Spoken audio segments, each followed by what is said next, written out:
long as they're above like 88, I feel like I'm fine with him. It's shortly after 7 a.m. at Maimonides Medical Center in Brooklyn, New York. Here's another one that looked a lot better last night than the night before. Dr. John Marshall and his team are conducting morning rounds. There's like a moderate risk and a high risk group. The high risk group are all kind of intubated, quite sick upstairs.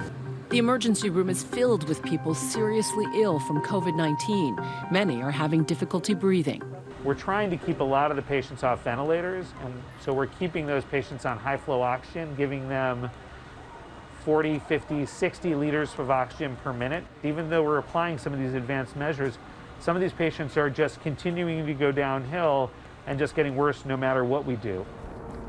For many of these doctors, their nightmares go beyond these walls. There's a couple of my patients who passed away that, I don't think I'll forget their names ever. The young father of 6 who died earlier this week, and telling his wife, who's in the waiting area, that he wasn't going to make it is one of the hardest conversations I've had.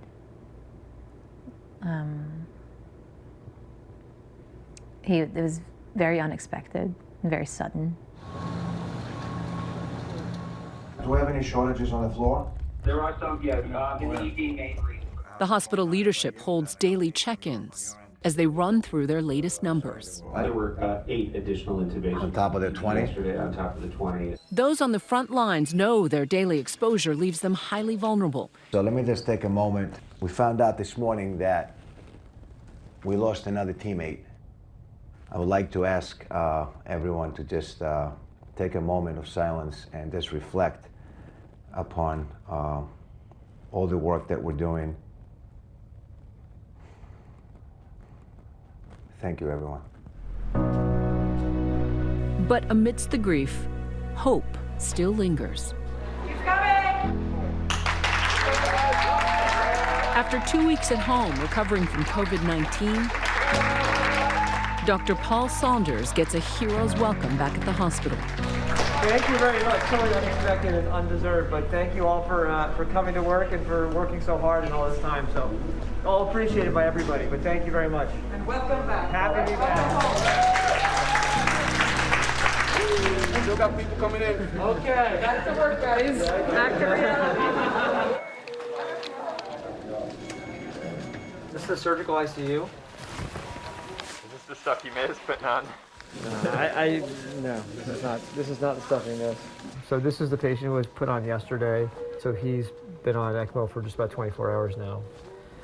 In this crisis, Dr. Saunders is called upon for the most extreme cases when a ventilator isn't enough. What we do is we then go to assess them where they are at the bedside, and then we put in some essentially very large IVs that drain blood from their body, take it out of their body, and then run it through what's called an oxygenator, which adds in oxygen, takes out carbon dioxide, and then puts it back in their body. You're going to have 4 rooms. Okay. It's a total of 8 patients. Stretched thin here and around the country, critical nursing staff. Up from D.C. to help, Danelle Schmall quickly gets a crash course in life at this COVID ward. Where's the med room at? Can you show me? And then immediately gets to work.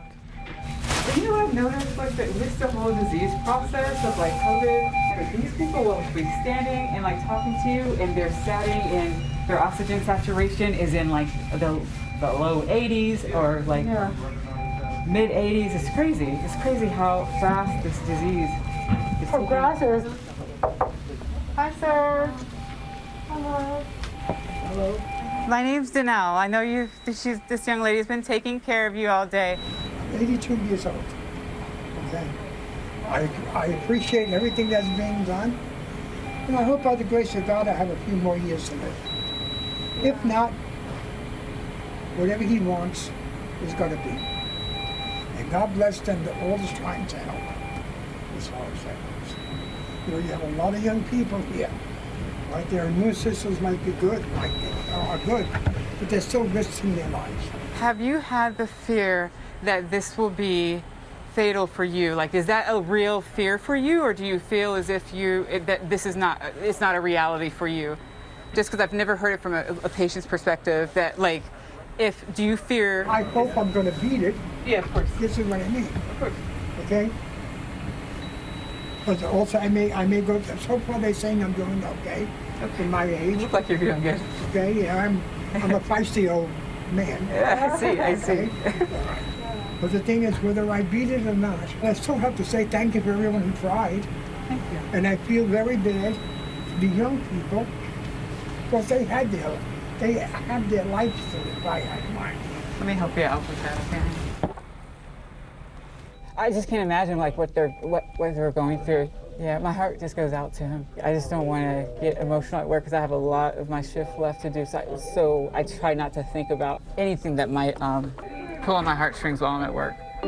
At the end of the day, in a long war that's far from over, an ovation that's so richly deserved.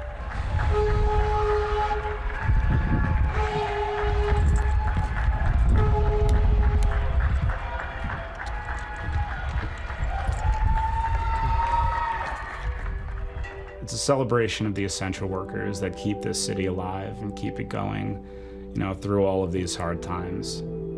It's unity. I don't feel like a hero. I feel like someone who has a privileged job that I love, and I do my job.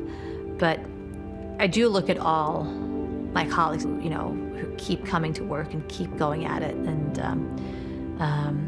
who are relentless, really. And I do think that they are. I do think that they're heroes. We are on the front line.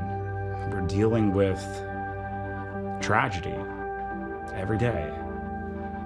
And to have the support of somebody next to you saying, like, it's okay, you know, we're in it together, it makes it a little easier. Hi everyone, George Stephanopoulos here. Thanks for checking out the ABC News YouTube channel. If you'd like to get more videos, show highlights, and watch live event coverage, click on the right over here to subscribe to our channel, and don't forget to download the ABC News app for breaking news alerts. Thanks for watching.